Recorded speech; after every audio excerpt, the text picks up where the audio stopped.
Davey has to leave in a few minutes, so I wanted to give him a chance. We don't usually do this in a webcast, but I could listen to Davey all day, pretty much any day. But on Stein, have the privilege of spending 3 sessions a week with Davey, two pen classes in this. So I'd like to invite Davey, who's not prepared, didn't know we were going to do this, just to talk about Stein, what Stein means to you, what Stein enables, what Stein gives you permission to think as you do your own poetic and scholarly work. Davey, you have the floor. Thanks, Al. I guess the thing that it occurs to me to talk about is my office hour yesterday. We had a really wonderful conversation that really didn't fit in the hour, and so it's ongoing. And I mentioned last week I've been doing an environmental reading of the poems in ModPo this year, and it was a real challenge to think about what does a Steinian environmentalism look like. And what we ended up talking about, I've been writing a couple paragraphs to like frame the conversation at the beginning each week.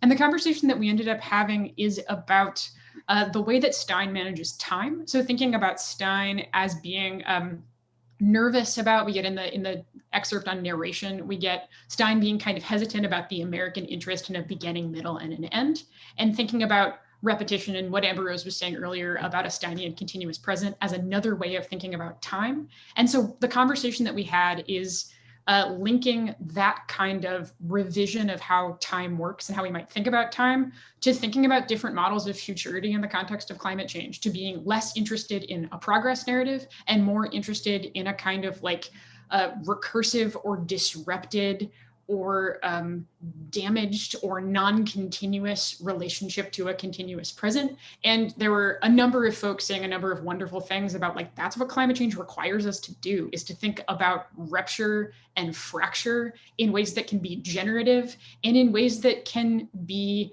a way of being in the present rather than a break from the present. And a Steinian continuous present as a way of managing rupture is the kind of skill that is necessary for thinking about like what our lives are like variously and differently from one another in the context of climate change. And it was so cool to, folks were really generous with their contributions to that conversation. And I'm excited to have it more slowly over the next few days. But I invite folks to come and participate in that conversation in my now ended, but still continuously present office hours from yesterday.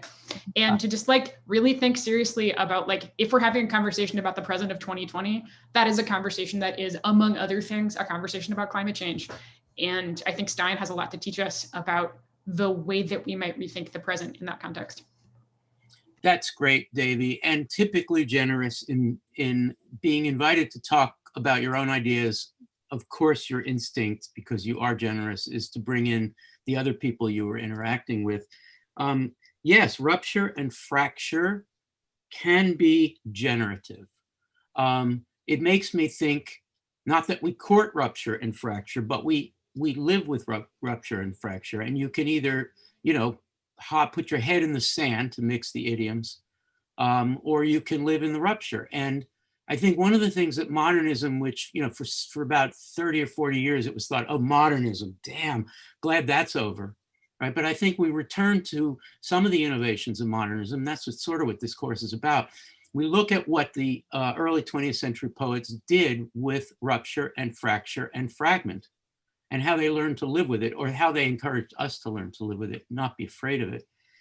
And now, you are giving it an environmental reading is both something new to think about, but it's also there. It was always there. And that's what great literary critics do, Davey Niddle. They write books. I mean, dissertation first, which will become a book. They write books that do this work, but they're not making this up. They're pulling it out of the earlier work. And by unmuting yourself, I think you might have something more to say.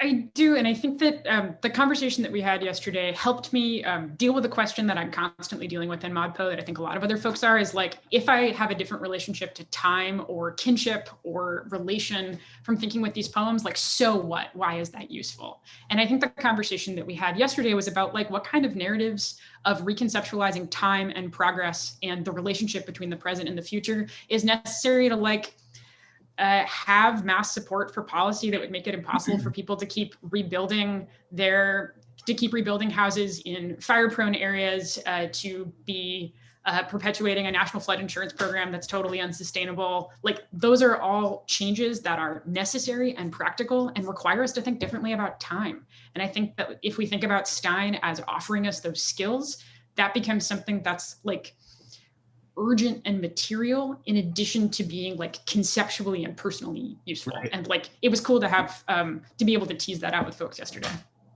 Davey, thanks for doing that.